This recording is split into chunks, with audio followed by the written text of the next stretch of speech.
वैभव लक्ष्मी व्रत करने का नियम। यह व्रत सौभाग्यशाली स्त्री करे तो उनको अति उत्तम फल मिलता है, पर घर में यदि सौभाग्यशाली स्त्रियां न हो तो कोई भी स्त्री या कुमारिका भी यह व्रत कर सकती है। स्त्री के बदले पुरुष भी यह व्रत करे तो उसे भी उत्तम फल मिलता है। यह व्रत पूरी श्रद्धा और पवित्र भाव से करना चाहिए। खिन्न होकर या बिना भाव के यह व्रत नहीं करना चाहिए।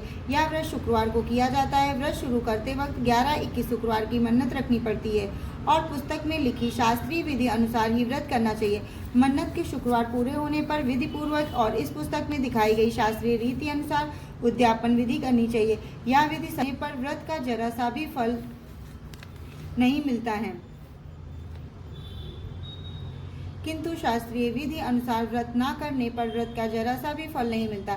एक बार व्रत पूरा करने के पश्चात फिर मन्नत कर सकते हैं और फिर से व्रत कर सकते हैं। माता लक्ष्मी देवी के अनेक स्वरूप हैं। उनका यह धन लक्ष्मी स्वरूप ही वैभव लक्ष्मी है और माता रानी धन लक्ष्मी को श्रीयंत्र अति प्रिय है। व्रत करते वक्त पुस्तक में दिए हुए माँ लक्ष्मी जी के हर स्वरूप को और श्रीयंत्र को प्रणाम करना चाहिए, तभी व्रत का फल मिलता है। अगर हम इतनी भी मेहनत नहीं कर सकते तो लक्ष्मी देवी भी हमारे लिए कुछ करने को तैयार नहीं होंगी और हम पर माँ लक्ष्मी की कृपा नहीं होगी।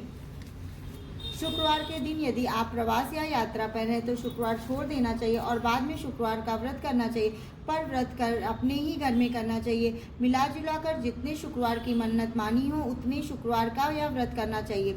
घर में सोना ना हो तो चांदी की चीज पूजा में रखनी चाहिए। अगर वह भी ना हो तो रोकड़ा या रुपया रखना चाहिए।